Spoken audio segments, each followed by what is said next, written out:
Assalamualaikum warahmatullahi wabarakatuh dan selamat sejahtera. Salam perkenalan daripada saya, Ustazah Rashidah binti Shahran. Saya bertugas di Sekolah Menengah Kebangsaan Datuk Sip Yong Ping. Saya akan membentangkan kajian tindakan saya yang bertajuk Challenge of Story.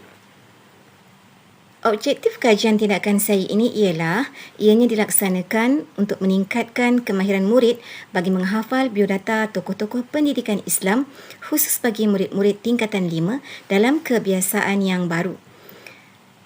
Objektif khusus kajian tindakan ini ada 3 perkara, iaitu yang pertama, saya telah menerapkan konsep da'i mad'u di mana murid berpeluang bercerita kepada rakan, dan yang kedua, memberikan keyakinan kepada murid untuk menyampaikan sesuatu maklumat dengan baik, dan konsep yang kedua ialah konsep sharing di mana murid dapat berkongsi maklumat dengan menggunakan visual yang sangat menarik dan murid merasa seronok dengan perkongsian bersama rakan-rakan pada sesi pengajaran dan pembelajaran pada ketika itu.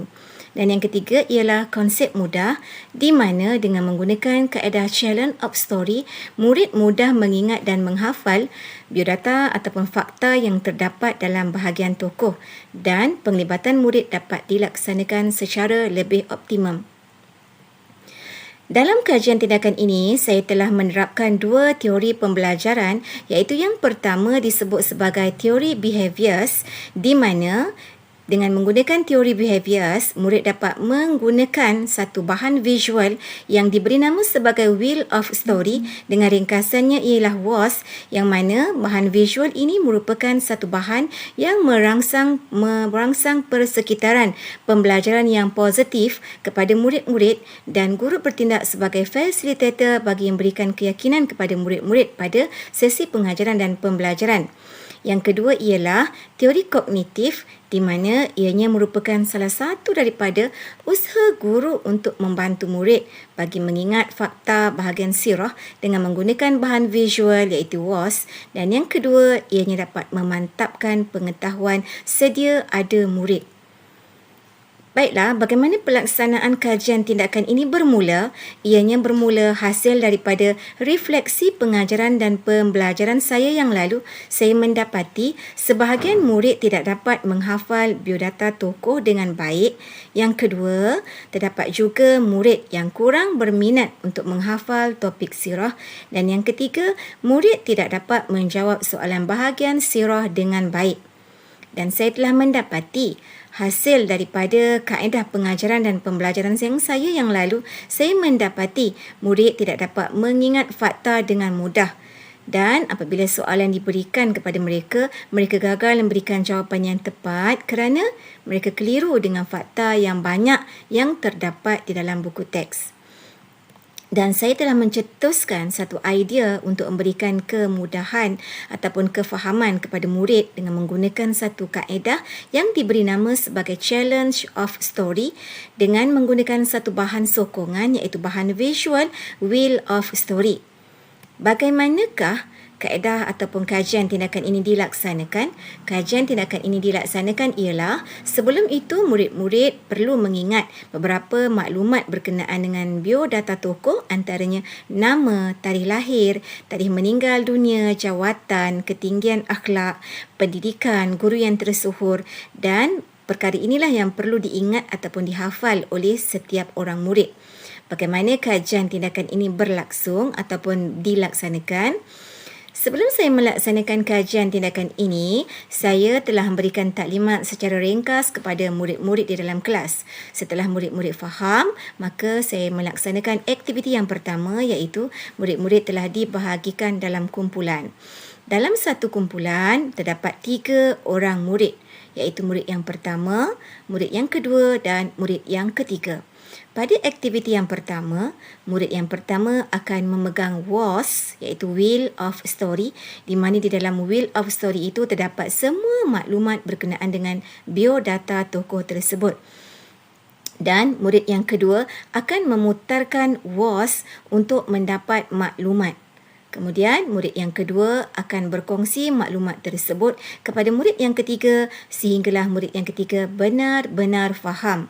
Setelah selesai aktiviti yang pertama, maka aktiviti yang kedua ialah murid yang pertama akan bergerak ke belakang murid yang ketiga, dan pada ketika itu murid kedua akan menjadi murid yang pertama dan murid yang ketiga akan menjadi murid yang kedua dan murid yang pertama akan menjadi murid yang ketiga. Mereka akan mengulang semula proses yang pertama untuk mendapat maklumat berkenaan dengan tokoh tadi, sehinggalah semua maklumat diperoleh ataupun didapati oleh semua ahli kumpulan dalam kumpulan tersebut.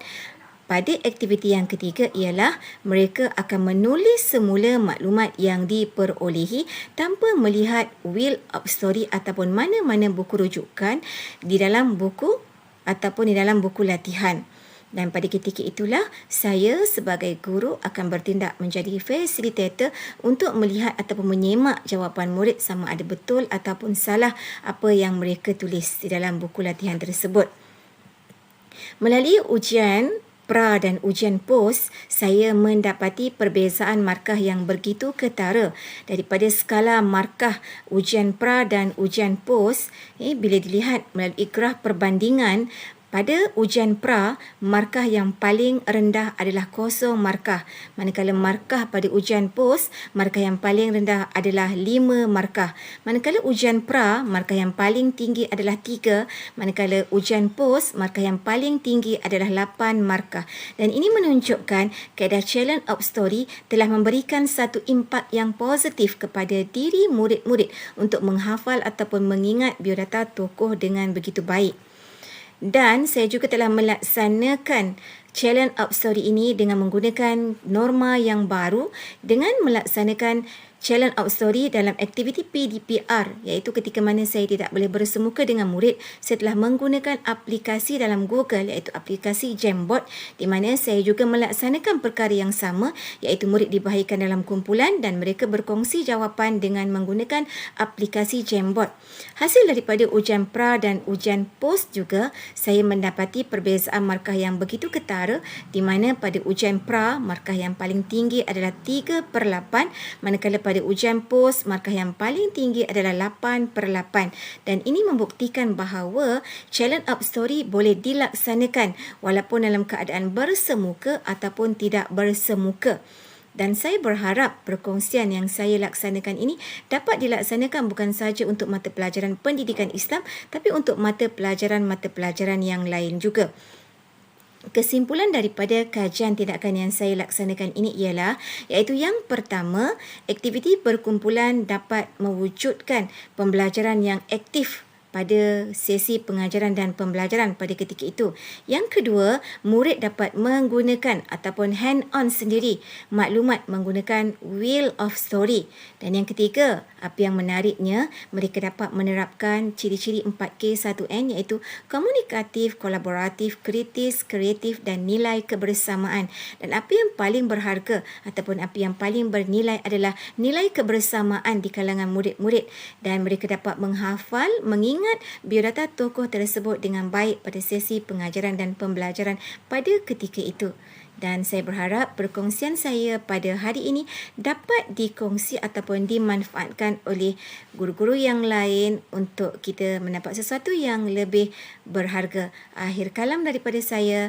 Assalamualaikum warahmatullahi wabarakatuh.